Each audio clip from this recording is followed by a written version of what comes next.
প্রথম কেরালায় গেছিল, তারপরে ওখান থেকে গুজরাটে গেছে, গুজরাটের ট্রলারে গিয়ে পাকিস্তানে ধরা পড়ে আছে। পাকিস্তানে বন্দি নামখানার 3 মৎস্যজীবীকে স্বদেশে ফিরিয়ে আনার দাবিতে পরিবারের পাশে দাঁড়ালেন তৃণমূল সাংসদ বাপি হালদার।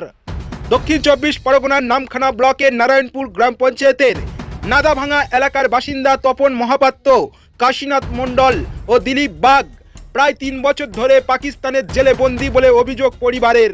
অভাবে তাড়নায় তারা গুজরাটে মাছ ধরার কাজে গিয়েছিলেন। 2024 সালের শুরুতে ট্রলারে করে সমুদ্রে মাছ ধরতে গিয়ে অসাবধানবশত আন্তর্জাতিক জলসীমা অতিক্রম করলে পাকিস্তানের উপকূলরক্ষী বাহিনী তাদের আটক করে।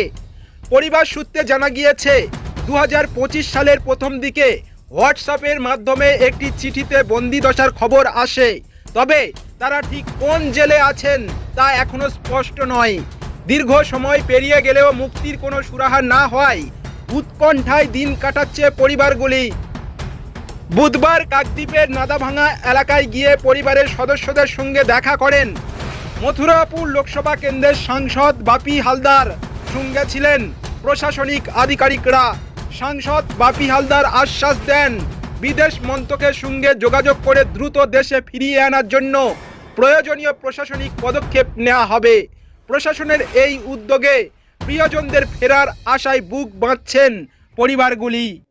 ওনারা আশ্বাস দিয়ে গেছে আমাদেরকে, আমরা দেখছি, বাড়ি ফিরিয়ে নিয়ে আসবো। কতদিন আগে বাড়ি থেকে বেরিয়েছিলেন আপনার হাজবেন্ড? আমার বাড়ি থেকে বেরিয়েছে আজকের থেকে 4 বছর হয়ে গেছে, কিন্তু সেখানে ধরা পড়ে আছে 3 বছর। কোথায় গিয়েছিলেন? গুজরাটে গেছে, প্রথম কেরালায় গেছিল, তারপরে ওখান থেকে গুজরাটে গেছে, গুজরাটের ট্রলারে গিয়ে পাকিস্তানে ধরা পড়ে আছে। এখানকার কতজন এরকম মৎস্যজীবী? 3 জন আছে। কোনো যোগাযোগ হয়েছে ওখানে? একবারই যোগাযোগ হয়েছিল, তারপরে একবারই আমার সঙ্গে আমার স্বামী কথা বলেছে, তারপরে ওনার ভাইয়ের ইয়েতে হোয়াটসঅ্যাপে সবসময় চিঠি পাঠাতো।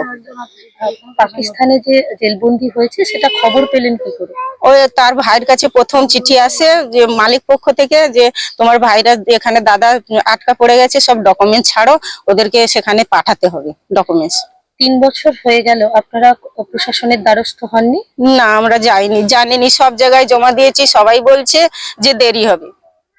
সব জায়গায় কোথায় কোথায় জানি? পার্টির লোকের কাছে সব গেছি, তৃণমূল পার্টির কাছেও গেছি আর বিজেপি পার্টির কাছেও গেছি। বলছিলেন শুভেন্দু অধিকারীর সঙ্গে দেখা করেছিলেন?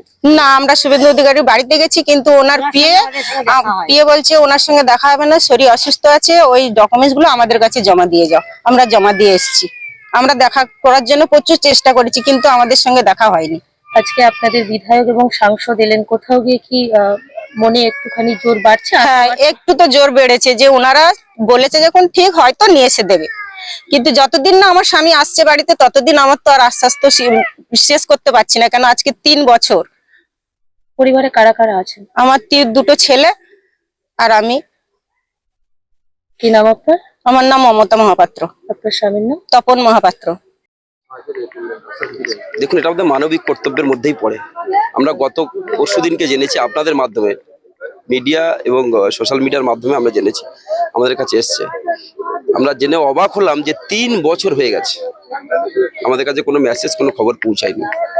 ওনারা মাননীয় শিশির অধিকারীর বাড়িতে গেছিলেন, শুভেন্দুবাবুর সঙ্গে যোগাযোগ রেখেছিলেন দীর্ঘদিন ধরে, তারা বলেছিলেন যে এনে দেবেন, যেটা ওনারা বললেন যে আমরা সেজন্য আপনাদের কাউকে জানাইনি।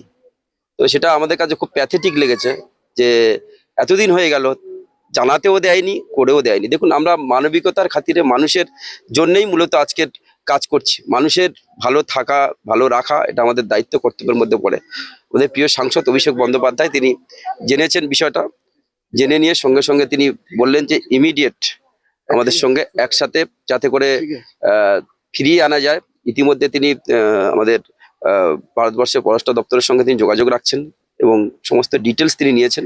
আমরা যত দ্রুততার সঙ্গে পারি, যে আইনি পদ্ধতি মেনে যাতে করে বাড়িতে ফেরানো যায় সে ব্যবস্থা আমরা চেষ্টা করছি। আমাদের সর্বস্ব চেষ্টা যেটা হয়, একেবারে হায়েস্ট লেভেল যে চেষ্টা, মাননীয় মুখ্যমন্ত্রী তিনিও দেখছেন এবং অভিষেক বন্দ্যোপাধ্যায় তিনিও দেখছেন। যত দ্রুততার সঙ্গে সম্ভব আমরা চেষ্টা করব তাদের বাড়ির মেম্বারকে তাদের বাড়িতে ফিরিয়ে দেওয়ার।